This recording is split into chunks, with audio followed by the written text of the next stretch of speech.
Ladies and gentlemen, hello!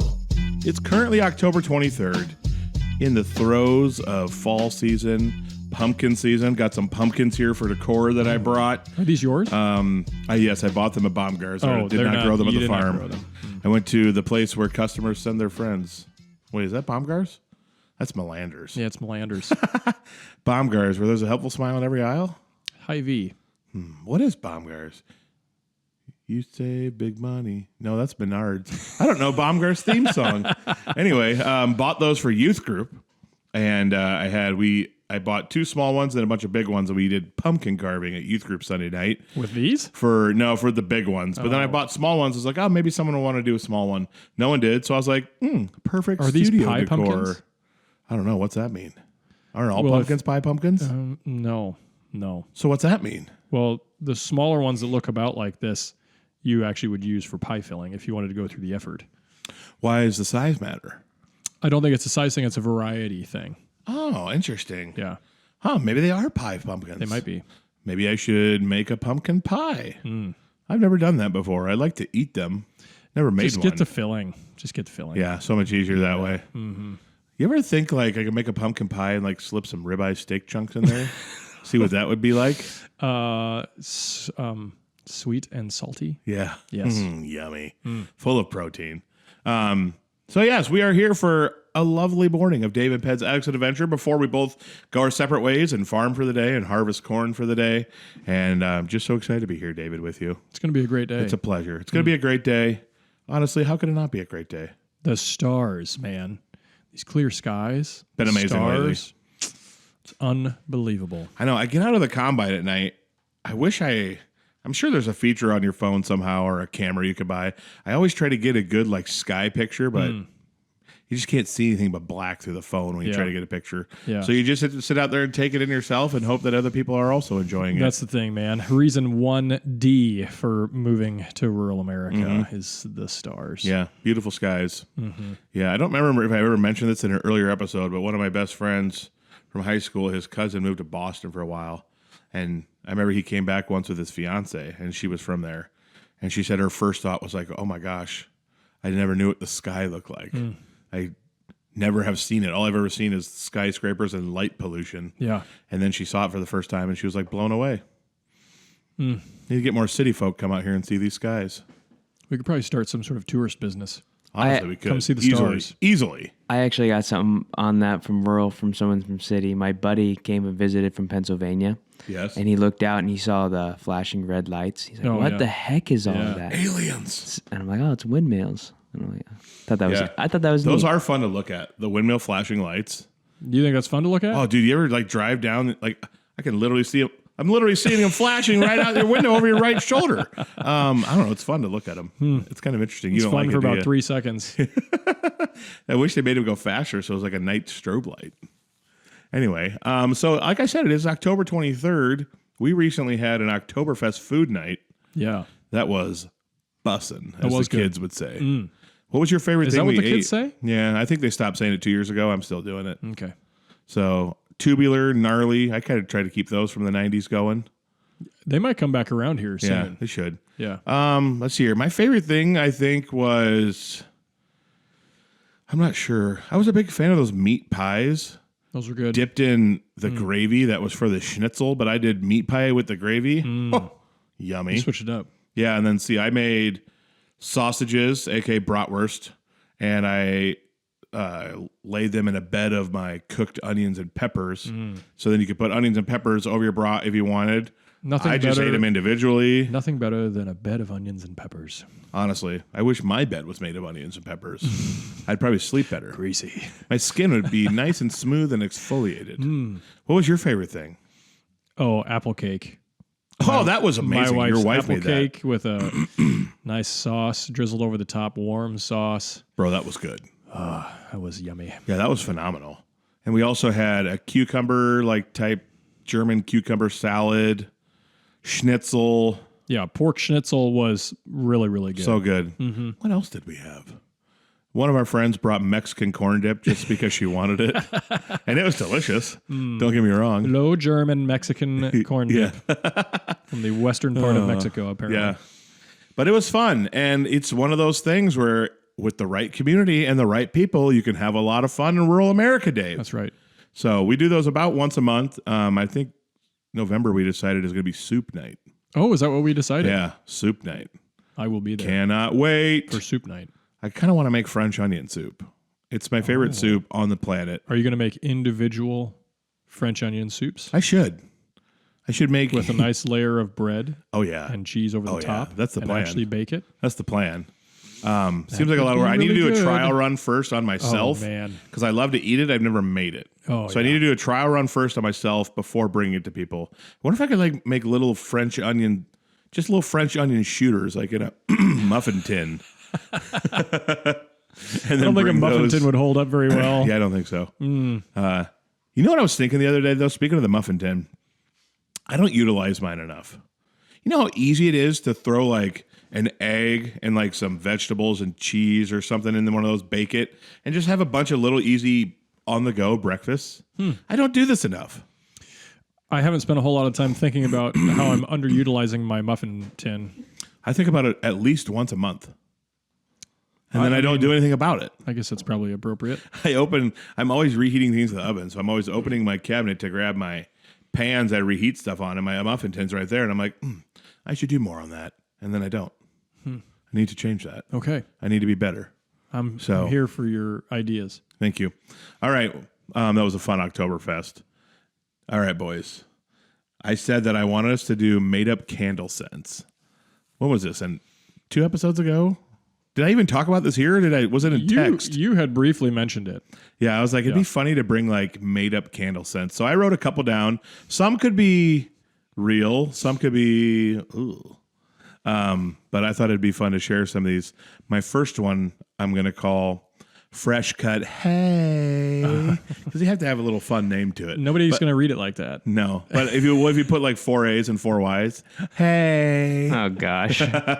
Obviously self-explanatory. That's really funny because my first one was fresh cut grass. Bro, Yeah. can you imagine walking into your house and smelling that? If the smell is accurate, how No idea. do people make these smells? No idea.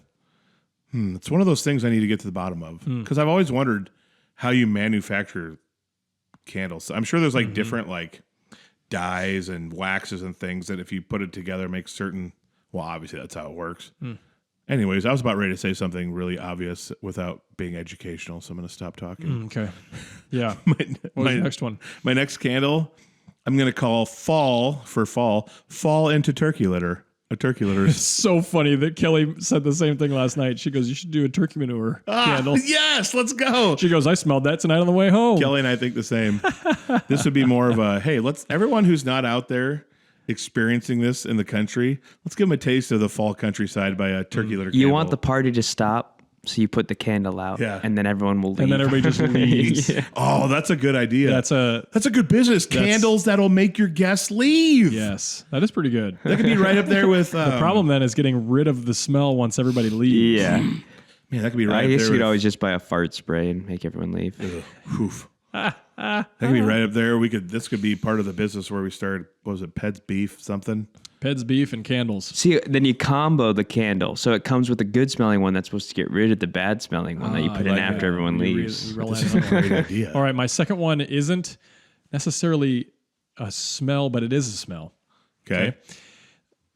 Perfect frosty morning. Yeah. It's below freezing. Yeah. You open the door, you walk outside, you smell, and your nose hairs freeze. Oh yeah. If you could make a candle where you breathed and it was that crisp scent and your nose hairs Be froze, incredible. that would be pretty wild. I can literally pretty feel wild. right now what you're describing. Yeah, it's about to happen in about, a couple It months, is. a couple of weeks. I experience that every single morning during hauling cornstalk bale season. Yeah.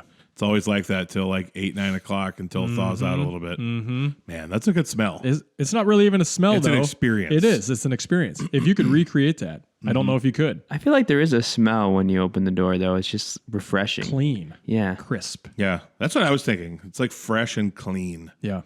Yeah, that's a good one. All right. Speaking of the devil, my third one is French onion soup. I want a candle that smells like a bowl of French onion soup. That would be yummy. It would make my apartment. This is shocking how similar ours are. Yeah. Yes. It would make my apartment so inviting to me. I don't know if other people would enjoy it. I would just sit on my couch and sniff. French onions. Mine is a pan of frying butter and onions. That's very similar. Yes. That's what my apartment smelled like on Oktoberfest. Oh, man. I love it. I love it.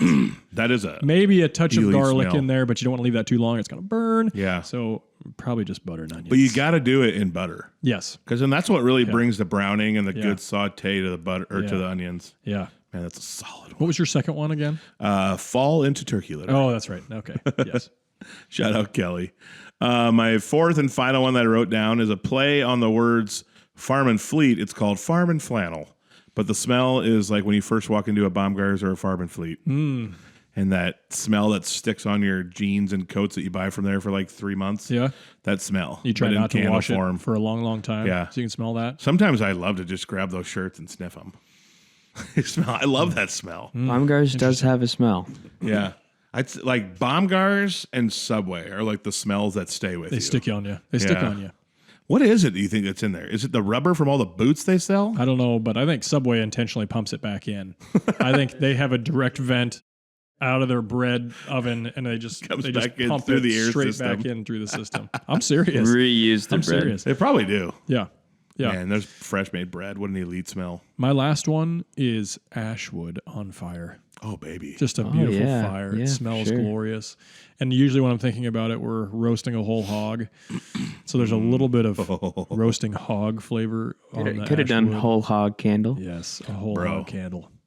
That'd be, man, some of those smells I experienced that night making that video with Meat Mitch's seasoning on there, and the smell of the meat cooking and the smoke coming through. That was all time. That was all time right there. Yeah, that was good. All right. That was fun. We'll have to do that again down the road because there's so many options for candles. And we're rolling right into fall, so it feels Yeah. like we should have some fall stuff. You Yep. know? Yeah, and then we could maybe do some Christmas candles coming up, like spaghetti and syrup. What about a Christmas morning candle? What does Christmas morning smell like? Christmas morning to me, Wrapping usually- paper? Does wrapping paper have a scent? Christmas morning to me just smells like cows.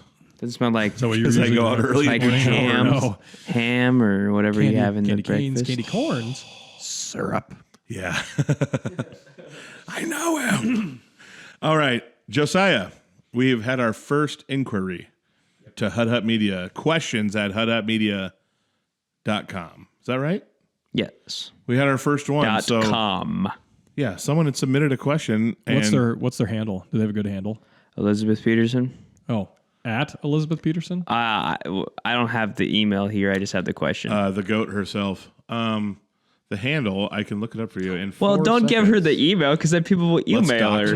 Don't give her her email. Don't give read her out- email out. Anyway, I thought it was a handle. I thought somebody was asking a question on YouTube or Oh, Spotify no. or something. no, direct email Oh, from okay. maybe our first. our most loyal, amazing listener, Elizabeth. High five. Yeah. So what's the question? The question that she asked was, we've been hearing about lots of cornfield fires and breakdowns. Did you guys experience any of this harvest? I think you'll hear about our issue Uh-oh. last on the episode that you'll hear. Oh, yeah. You know, What was it again? It was last Tomorrow, week, but it actually happened. Yeah.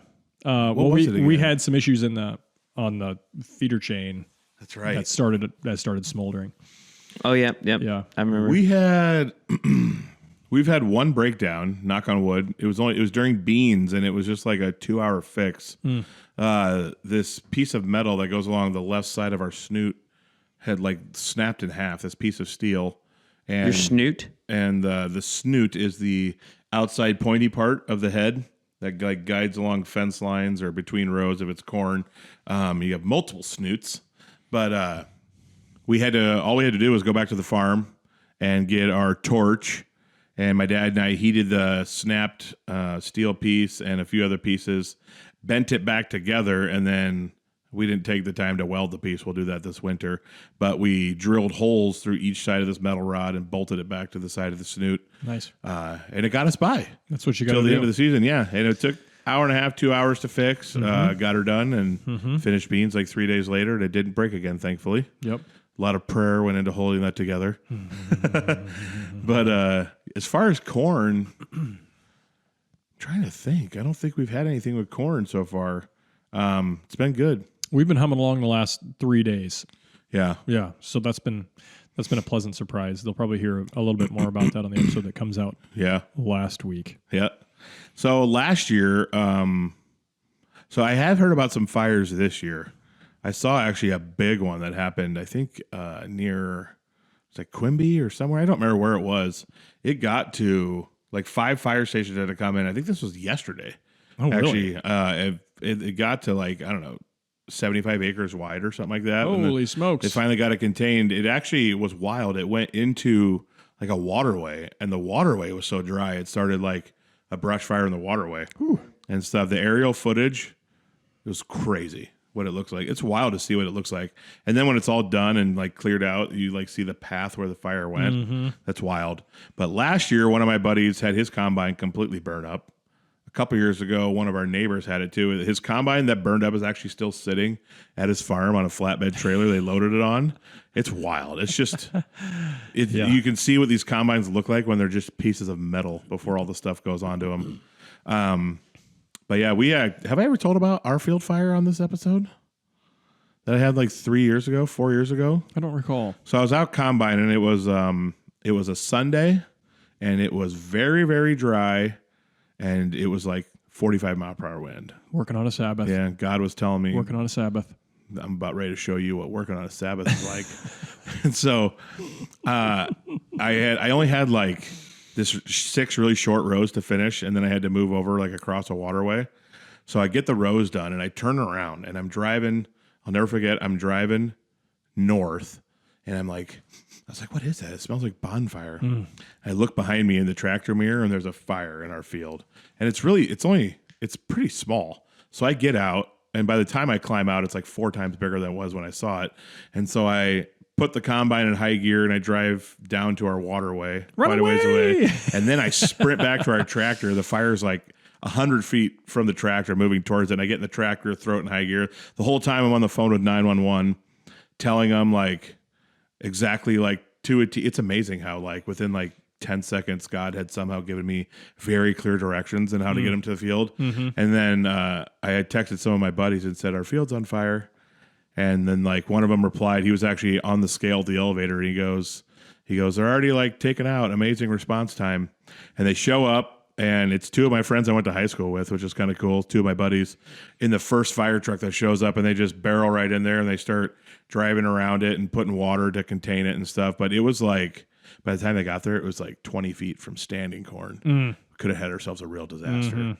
And the whole time I was waiting for them to show up, I was just at the end of the field praying. Yeah. Please don't let this be any worse. Endless fuel for the fire out there. Yeah. So it ended up being, I think, like 3 acres of ground that got burned. It was all where it had already been combined.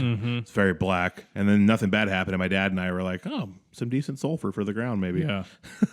It's but it was terrifying for a little bit. It's a wild deal, man. They can really get out of control in a hurry. We had the ethanol plant here had they have these large piles. So guys will come up and they'll dump on a pit, and it's an outside pit. It's not going into indoor storage, but it's an outdoor pit. And they have these big conveyor belts that convey the corn up, and they dump it. Well, there's a belt on the conveyor, and the other day it started to slide off the track, and it started smoking, and then it started on fire.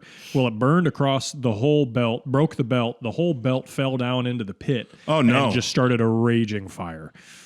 We're talking 10,000 degrees sort of fire. Because once that rubber starts on fire, you just don't get it out.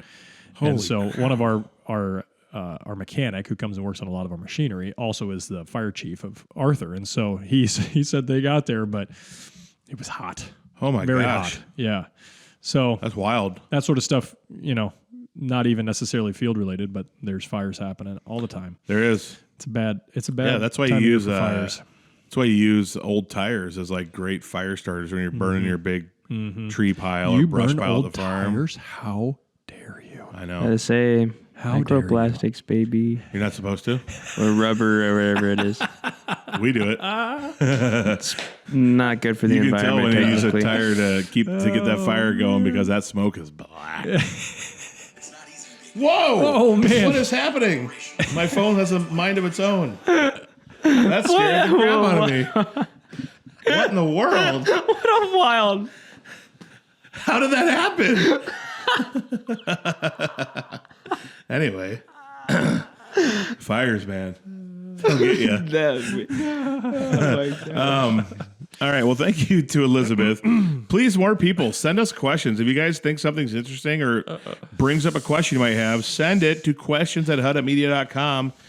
We want to interact with you guys, and we want to answer more questions and talk to you. So this question that Elizabeth sent had me thinking about a story last year, and I thought we could shed a little light on rural America. And I'm sure this happens in other communities too, but it really, you notice it when it's in rural America, like when a community comes together to help someone. I remember one of my best friend's dad, Harvard Derek, has been on this podcast. His dad had his combine started on fire at one of their Pocahontas farms, I think it was 8 years ago, completely gone. And we ended up taking our combine over and helping him finish it after we were done and stuff like that. And some other neighbors around there came together to help him. It was 100 and some acres, and you knock it out in a day when you got 4 or 5 guys all going. But so it's made me think of, I remember last year in Kingsley, Iowa. I don't remember if you remember this story. A farmer had died. A wagon had somehow rolled backwards or something over him and killed him. And there's a 58-year-old farmer from there. And then 2 weeks later, a group of over 70 farmers came together to help this family finish their harvest. They farmed thousands of acres, I remember reading. It's one family friend helped. They call it a harvest bee. And he kind of helped organize it. And, that's the thing is we all get really gung-ho about getting our work done. But when it's time to step up and help your neighbors in rural America, people are really good about it. You can shut your own stuff down for a day. Everyone comes together. I mean, many hands make little work. Imagine the amount of acres you can get done with 70 farmers in a day. If you have 30 combines going, 30 guys hauling, some other people maybe running grain carts, I mean, you could knock out thousands of acres in a day. And so it made me think of that story. The man's son was the one, unfortunately, who found him.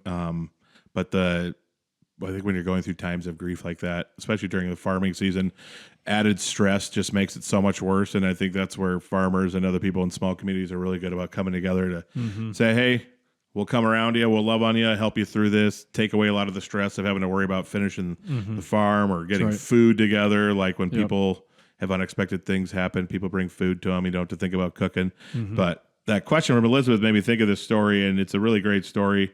You guys can look it up and read it for yourself if you want. But I don't know, you hear about these things happening all the time. We've never really personally had it happen for us because we haven't gone through anything like that, I don't think. Do you know of anyone personally, or have you guys ever had to go help with something like that if something happened to a farmer? We haven't had to ourselves recently. I'm not sure if Dad has in the past or not. It's funny, we have a 20-inch corn head. And so when that happens and guys are on corn, we're kind of stuck. Some guys can't help. Yeah, I can't go farm somebody else's corn because my corn head doesn't work on most people's corn. Yeah. So real quick there.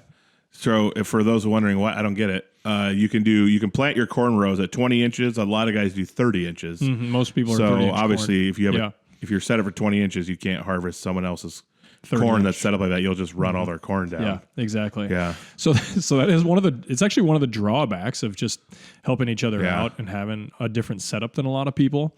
And because then you can't just jump in the combine and go. Yeah. Yeah. The guy ended up being okay. Everything's good now. But a guy from Elta, I want to say this was about 10 years ago. He was during harvest. He was welding on one of his tractor tires. Didn't take the right precautions to maybe take the tire off the rim, all that stuff. The heat went in there, expanded, poof, exploded, took part of his scalp off. Oh my goodness. His son heard the explosion. His son went into the shop, saw him laying there, called 911. He had to get life flighted. He ended up being okay, but he was out of commission for the rest of harvest. Yeah. They weren't sure if he was going to make it, but he has some field, some farms north of us, very hilly up by like the Peterson Lynn Grove area. Yeah. So that people went to help him, but then people were like, didn't realize like they couldn't get up the hill with semis, and so people were getting stuck. People weren't used to like combining on these bad terraces, and like it was, everything got done, but it was funny. People were going up to help, and then they were like making it more inconvenient and stuff. But it was funny. But everything, it's the thought that counts. It was everything ended up working out. So yeah. Well, thank you so much for Elizabeth for helping us have that discussion. All right. Harvest updates. Probably it's about the same as the last time. Harvest updates, farm updates. If we're fortunate, we'll be done in 2.5 days or so. Let's go. Yeah. So we're ready. We're ready. It's what we call the false finish. Yeah. Right? It's like go. Yes, we finished harvest. And then you get in the tractor, you hook up the anhydrous bar, and you start going through, and you start doing all the field work that preps for next spring. Yeah. And so we are almost done with harvesting. Nice. Step one of being done in the fall. That's right. Nice. So the next Tuesday when it's raining, you'll be happy because you're done, and I'll be annoyed because I won't be done. So honestly, That's how it goes. Yeah, if I really, really would have worked hard, we probably could have finished by the weekend, but I'm leaving some corn standing for pheasant hunting. So I'm happy with leaving it. But I thought you did that already. Did what? I thought that started already. Didn't you guys do that this last Saturday. weekend? Oh, it's this Saturday. So the October 25th is opening weekend. There's a youth season that started a week ago. That's maybe what I was So thinking this of. Saturday, for me at least, when you guys are hearing this, it's already happened. Hopefully I have awesome pheasant stories this year. So Josiah's going to be out there. We're going to be making a cool video while we pheasant hunt. It's going to be a good time. And hopefully I did see a lot of roosters last night, so I made corn traps, I call them. I left like 6 rows, took 12, left 6, so we can walk the tunnels. So I'm hoping they'll be in there congregating where the rows are. And that then way we're you can all scaring shoot them out. at each other when they... It'll be like a civil war out there. And last night, I was taking my last load to the elevator, and I saw 3 fat roosters fly out of my corn trap, and I was like, I think it's working. It's definitely working. So my dad used to farm before he started farming on his own in the late 80s. He farmed with my mom's family. Yeah. And they would stand on the side of the combine while he was combining. And when they'd kick pheasants out, they would shoot them from standing on the combine. Nailed them. Yeah. I had a buddy doing that once. Sounds ridiculous. Yeah, it is. I've had someone do it with me though before. They shot a deer, a buck, and the buck ran across the field he was in into our corn. I watched it come into our corn, but then I never saw it leave our corn. And so I called him up and I said, I mean, we can try to figure out where it landed if you want to hop on the steps. So he rode on the steps and from like an aerial view, and then we were able to see like 100 yards up where it was still live and it was laying in our corn. Yeah. So then I called his son to go like 100 yards to the north. I was like, I think it's probably going to run out here to the north. And then it ran out, and then I think it ended up falling back down before they had to shoot it again. Yeah. But this huge, like 12-point buck ran into our corn while we were combining, and then I saw them like come running across the field after it. I'm like, it's in here. Hop on the steps. We'll see it. That was a fun day, I remember. Yeah. Exciting when things like that happen to liven up your harvest. That definitely would do it. Yeah. You'd have a little different sound, like in the old 1666 or whatever. Yes. You know, there would be a different sound when that gun goes off next to you versus today's combines with good tight calves. Yeah, you'd probably just hear a little. Yeah, exactly. Today, like that. that's how it would be today. Let's see here. We'll hopefully be done by middle of next week, and then it'll be corn stalks. Picking up corn stalks nonstop for probably 2 weeks till middle of November. Yeah. Here and there. I also have to wean my calves at some point in the next 10 days. So I got to get the cows and calves in, sort them, take the cows up to the other farm, wean them. There's just a lot going on all at once right now. A lot going on. We'll get her done. I think yesterday we made about 100 corn stalk bales. My dad was chopping all day. He's going to be chopping again all day today. Okay. Hopefully make another 100, 150. All right. And we'll just keep plugging away. Next week we'll have to wait after that rain for things to dry before we finish baling it. But hopefully a lot of sun and wind follows that rain. Or maybe that rain just won't happen at all, which would be awesome. You're going to wait till it freezes before you start hauling manure, I would assume? Or what's your plan? Unless it dries up again. Yeah. But yeah, we'll probably have to go out early in the morning, usually from like 7 to 10. We can get some manure hauled. And then it gets a little muddy out there. Yeah. But if it stays dry, then we don't have to worry about it. I also have some ground that I need to work up where we drove our feeder wagon all summer long when it just rained 1.5 inches every 3 days. Completely destroyed where we drive. Yeah. And I need to get in soon, honestly, to work this up because it's where I drive my loads of hay bales, also a lot of them, to unload. And if these giant ruts are there when I'm driving to drive my skid loader over them, I will. It'll certify me losing my mind. Yeah. I've almost lost it a few times. I'll actually lose it. It'll be very annoying. We are planning some drainage tile that's probably going to go in a couple weeks here. That's kind of what we've been doing. So I was going to get a roller wheel and go out and roll it and just figure out how far and how much, how many feet we were going to put in. And then the guy that's going to do it for me, he said, why don't you just there's a map calculator. You just draw the lines online. I thought, oh, this is perfect. Yeah, easy peasy. So I just sketched it all out on this app and it told me how many feet we're probably going to need. And it was easy. Nice. Yeah. Well, let's hope that the weather stays quite a bit above freezing for a good month still would be nice. I can get a freeze like before Thanksgiving and Turkey Bowl so that ground's nice and hard to fall on Thanksgiving morning. Wasn't it 30 degrees last night? Yeah, well, the main thing is that it just stays above it during the day. Yeah. Then we're okay. I gotcha. Yeah. Yeah, we don't need any of this 20 degrees at night stuff, though. That could stay away if it wants. Yeah, it's going to hold us up a little bit this morning. The frost will burn off, but it takes a little bit of time in that transition from frost to no moisture on the stalks. There's that wetness, it just hangs out on there for a little bit. So it delays you. So if it's too wet while you're combining the corn, then the ear won't want to come off of the stalk. And what happens is when the ear slams down into the corn head, then it shells off kernels. So you have to wait for that period of dryness so that ear comes off the stalk really easily. Yep. If you do it too early, then you got corn everywhere, and you don't want that. Yep. And if the kernels come off in the head, no bueno. That's not good. They're not. Then they're not coming off in your tank. That's right. Where they're supposed to be. Yep. Those rascals. All right. I needed to shout someone out here in our farm update segment, if you guys would allow me. And the man I want to shout out, his name is. You don't know his name? Well, what the heck? This isn't what I pulled up. Here it is. I don't have it. His name, what happened? I wanted to shout out the guy who invented the tongue, where you can adjust the backup tongue. Sorry, the flat rack tongue. I should have specified. That was so or good. the wagon tongue, where you can pull the lever and the tongue can slide in and out and adjust. Yeah, but this guy will never get the recognition. So you don't have to nail it perfect perfect every single time. And then I had this guy's. Oh, here it is. And apparently you can edit this to right now. Apparently, it might be more fun with the other stuff. Apparently, the earliest trailer invention, movable tongue, was in 1914 by a man named August Freuhoff. This sounds German. Very Octoberfest. Speaking of Oktoberfest, he created the first custom adjustable semi-trailer tongue, it says, but it was to transport a boat. But anyway... So apparently he's credited with it, but it really became prevalent more in like 1979, it said, with boat trailers, and then it went into like farming and stuff like that. But that is like the greatest invention. Yeah. You don't have to get in and out of your truck 30 times trying to get it perfect, or you're like an inch away, maybe I can pull it. Yep. No, just get within 4 or 5 inches, adjust it, bada bang, bada boom. Yeah. So for those that aren't privy to your knowledge, what do you mean by tongue? What are you talking about? There's a lot of people that aren't privy to my knowledge, because I don't have a lot of knowledge, and there's a lot smarter people than me. The tongue is the long part that protrudes, this long steel part that protrudes from the front of a wagon, and it has a hole in the end of it that hooks onto the hitch of your pickup.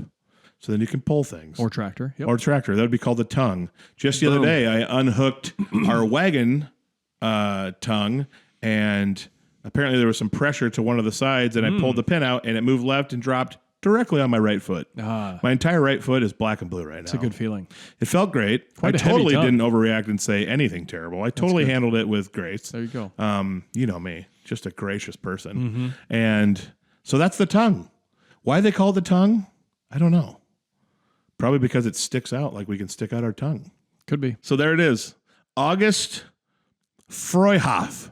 Thank you for inventing that and putting this ingenuity into the world for someone else to take it even further and make our lives easier on the farm. Because if you think of like How many hours in your life do you save with this new invention now? Probably quite a bit. Because it's got to be, unless obviously there's two of you, then one person can be back there telling you where to stop. But I remember back in the day, hauling hay all the time growing up and stuff. It was in and out. And then you got to get it pretty much perfect because when you have a full load of hay, you can't move it by hand. Frustrating. Great calorie burn, though, when you got to get in and out 10 times. What do you think maybe the top 2 or 3 things that are the least money-making things that you spend the most time doing on a farm? Is that one of them? Getting out and hooking up the hitch of a It has to be. Because I'm... Not anymore, because you have a... True. A tongue. It's always hay, cattle.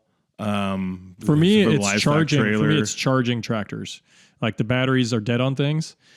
So you spend a lot of time doing that? Oh my goodness, man! We don't really ever do that because 75% of my days are just charging things. Everything's always dead. Why is that? I don't know. Do you not have that issue? No. The only thing we really ever charge is the combine before harvest, because at the end of harvest, it doesn't. We unhook the battery and just leave it sit all year long. So we hook it up and charge it, but we never have to deal with that with tractors. Maybe that's because pretty much every single day, all year long, we're always running them. That's probably why. Yeah, like when we get done with anhydrous and fall tillage, they just get parked, and we don't touch them again until the spring. Yeah, it's pretty much everything. Like even our old 1466 usually is just on an auger or on a mower. Yeah, and so that doesn't really get used a lot until that's got to be it. So I mean, everything. I'm always charging things because they just sit too long. I will say our skid loader. You usually have to put the battery charger on the skid loader for a couple hours in the winter before our little green Mustang that I feed corn with in the fence line bunks.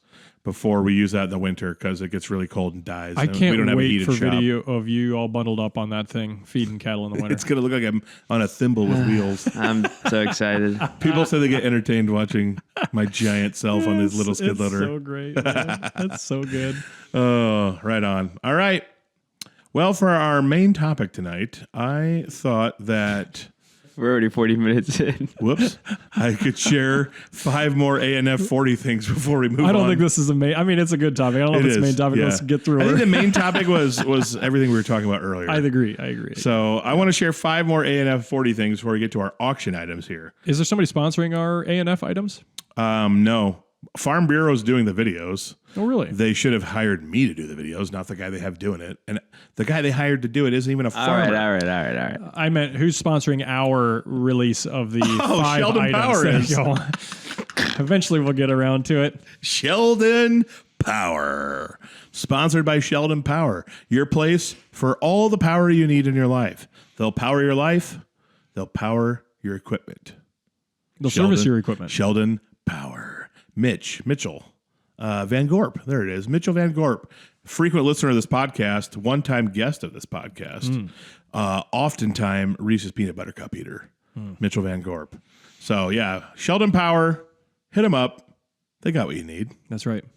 Yeah. Do we have a favorite thing right now? What would be like winter? Do they sell snowblowers? I'm not sure. I bet he sells shovels if you want to scoop your driveway. Guarantee he's got a shovel. So winter's coming, people. Hit up Sheldon Power. He's not a bomb cars. Hit up Sheldon Power. They're going to make your winter life easier. I wonder if he has a scent pumped into his vents that you'll smell like Sheldon Power when you walk out. Wouldn't that be something? That's what we need. If Sheldon Power has our own scent, we need that candle in here. Yeah. So the Sheldon Power scent always fumes with us. I'm down for that. Yeah. It wouldn't give you a headache. He might have the fresh cut grass with all the mowers that they sell. That is very true. If he had a fresh cut grass candle, that'd be nice. I'm going to investigate this. Yeah, he honestly should do that and then patent that thing. And then with every single Exmark mower you buy, you get a candle. Fresh cut grass. Yeah, so you can smell that beauty that the Exmark does all summer long. You can smell it year round in your house. I like it. That's actually a pretty good idea. All right.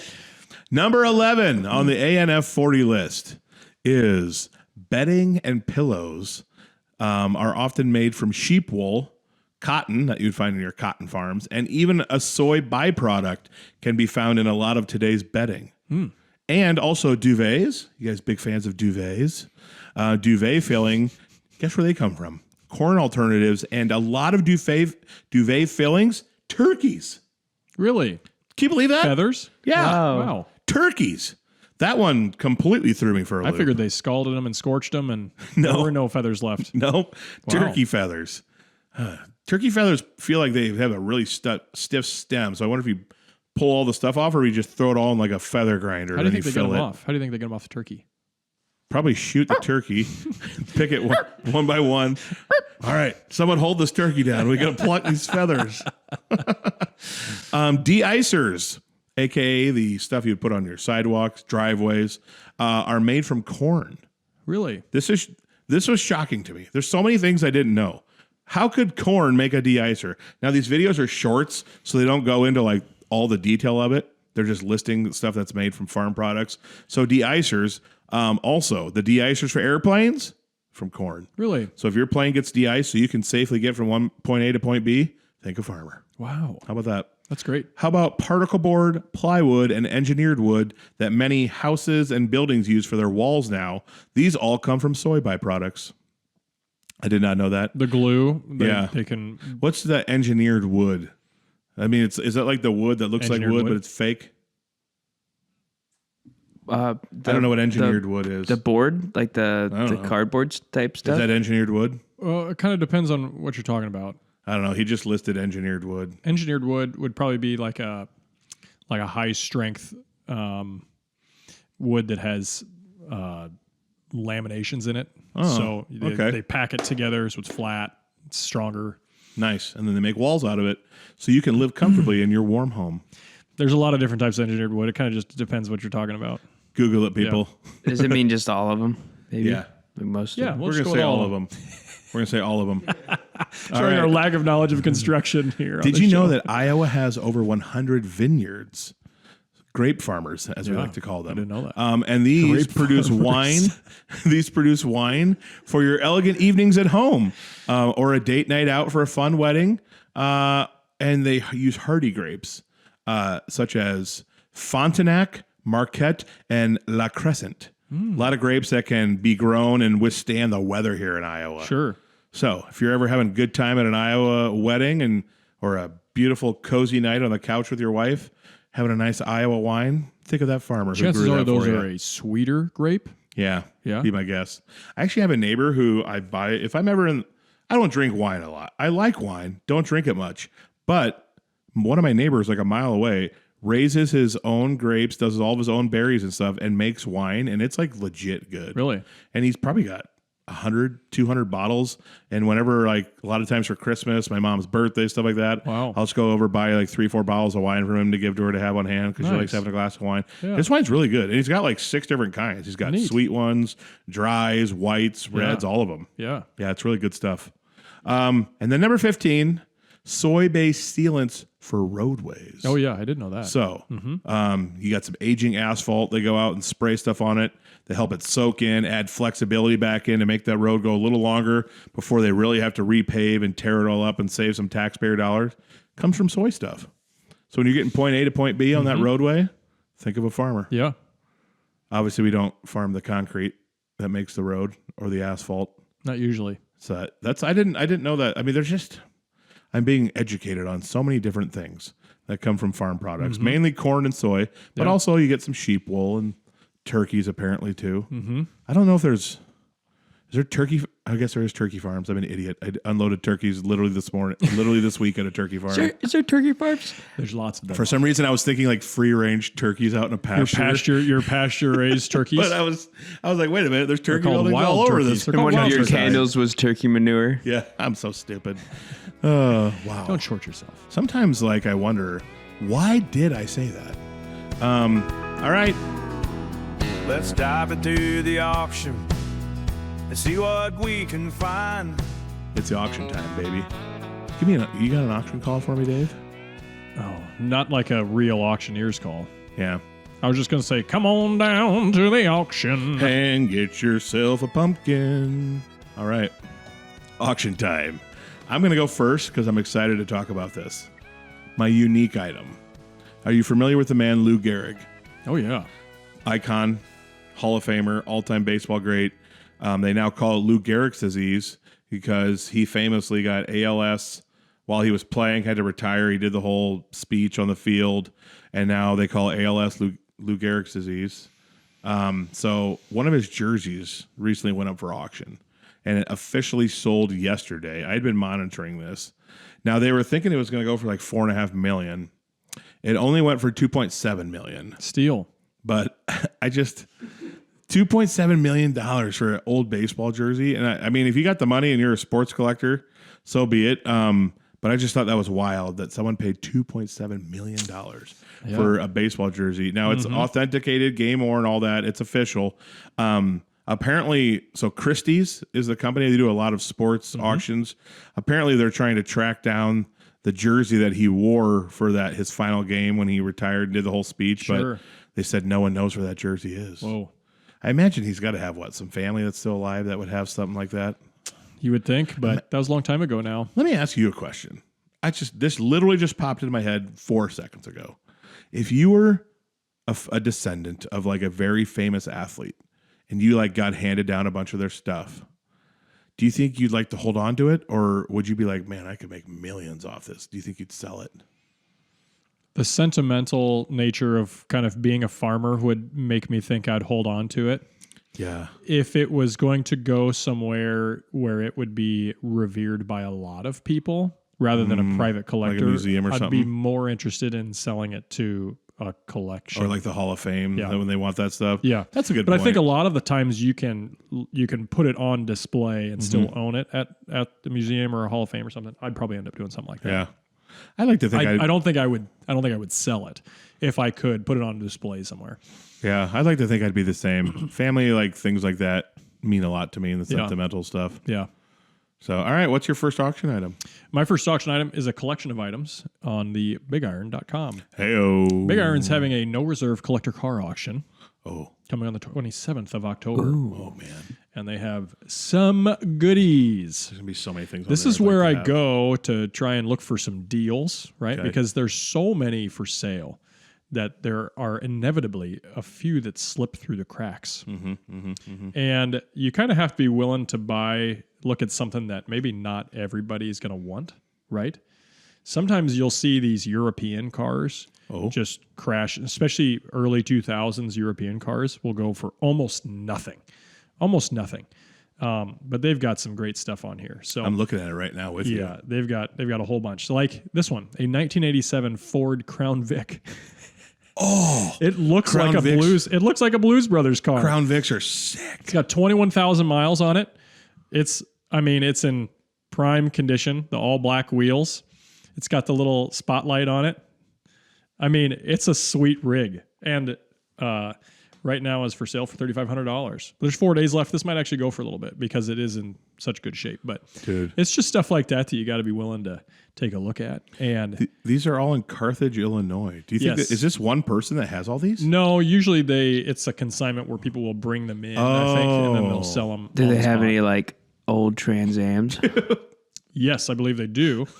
Let me see if I can find it. Someone's selling a 2007 Dodge Durango SUV on here. Yeah, no, I mean that's a lot of times they'll I remember offload things like that. I remember all the moms driving those when I was like fresh out of high school, Dodge Durangos. It is So a soccer real mom one-offs. car. This is 1972 Rolls-Royce Silver Shadow. Oh, It's got 4 days left on it. It's at $4,100. I mean, this is a prime Rolls-Royce. oh my gosh, look at this. Yes. A 1969 Chevrolet Kingswood station wagon.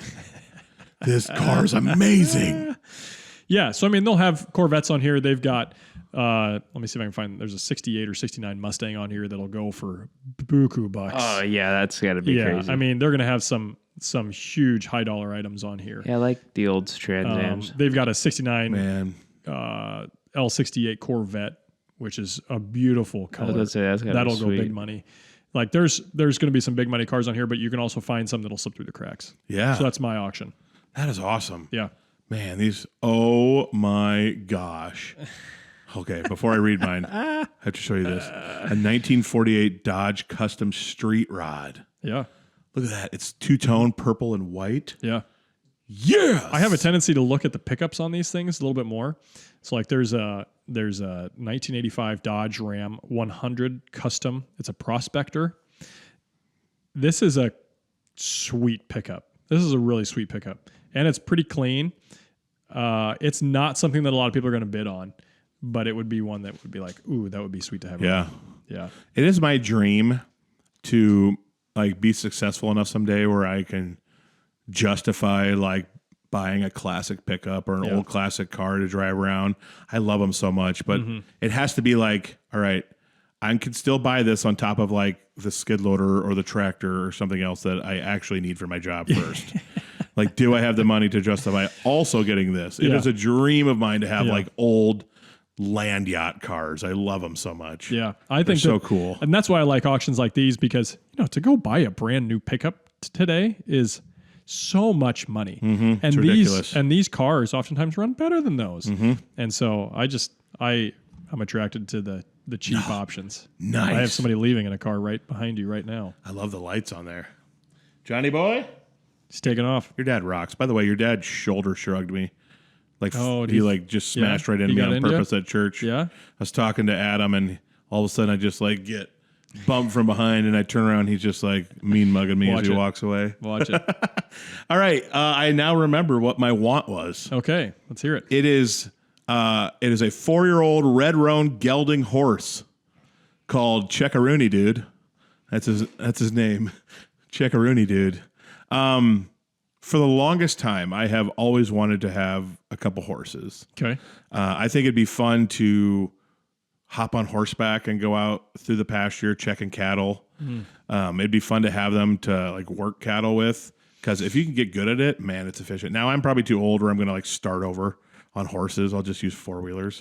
But I'd love to have a horse to ride through the pasture, just checking cattle, checking fence lines, doing stuff like that on a horse. It's so peaceful and relaxing. I used to go on trail rides all the time with my former family, and it was so nice. Yeah. So relaxing, so fun. Yeah. These well-trained horses too, man. You have to do such little work. Horses are such a smart animal when you train them right. And golly, it's fun. And I'm big into Westerns and all that, and so I feel like an old school cowboy when I do it. Nice. Yeah, which makes me feel extra special. So be fun. Horses are not something I would look at. Oh, and this red one. It sounds like a big Just big money expensive. pit. Well, that and this guy talks about how little time he has. Yeah. And you want to get horses. That takes a Yeah. lot of time, man. The thought of it. You're already doing chores. You might as well just add a few more. Yeah.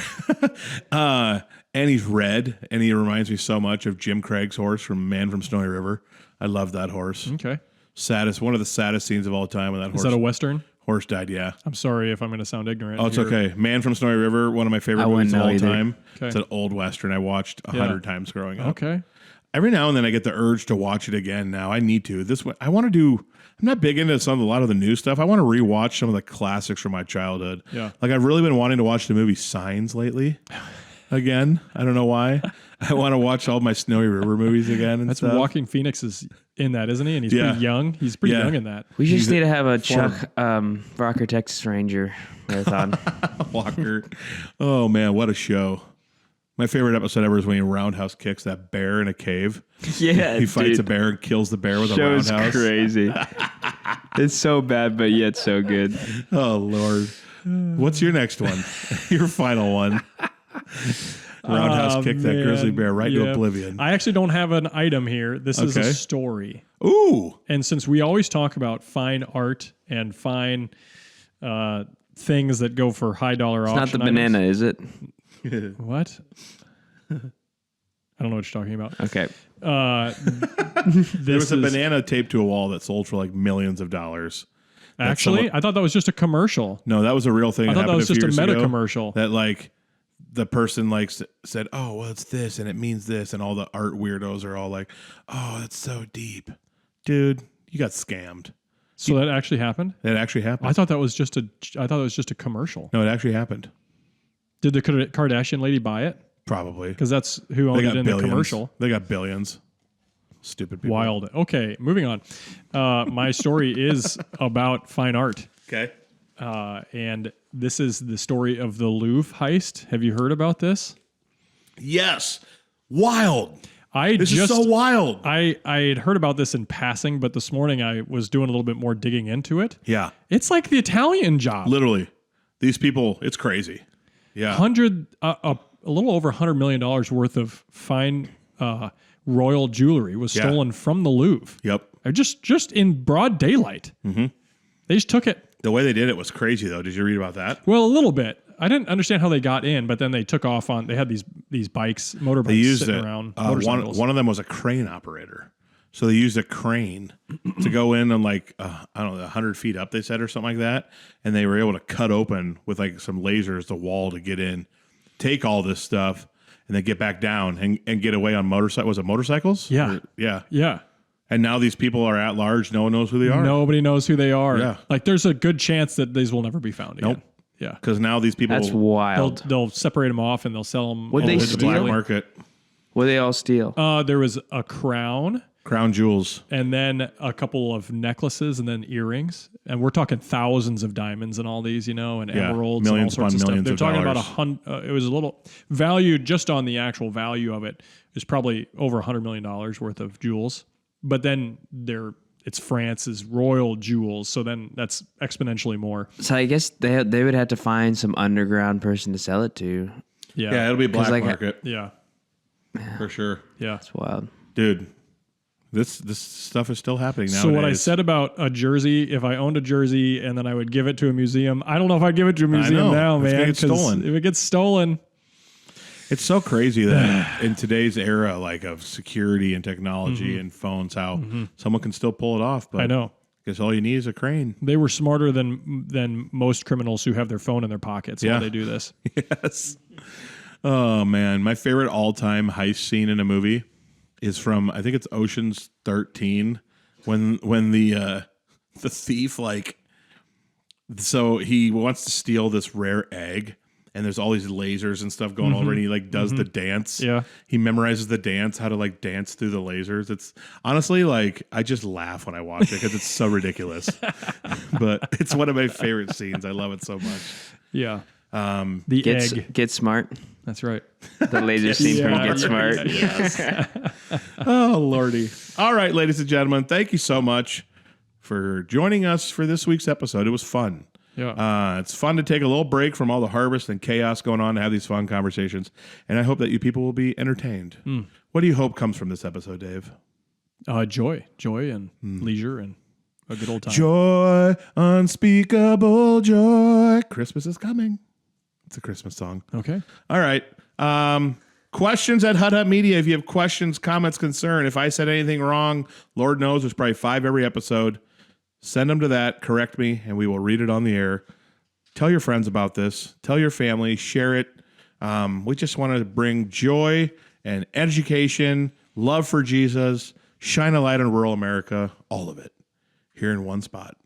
Live from the Curry Seed Shop at Odebolt. So we should do a raffle sometime, have someone join us, random listener join us for an episode, and we talk about them and their story. Anyway, love you all. Thank you for listening. We'll see you next time for another AGcellent adventure.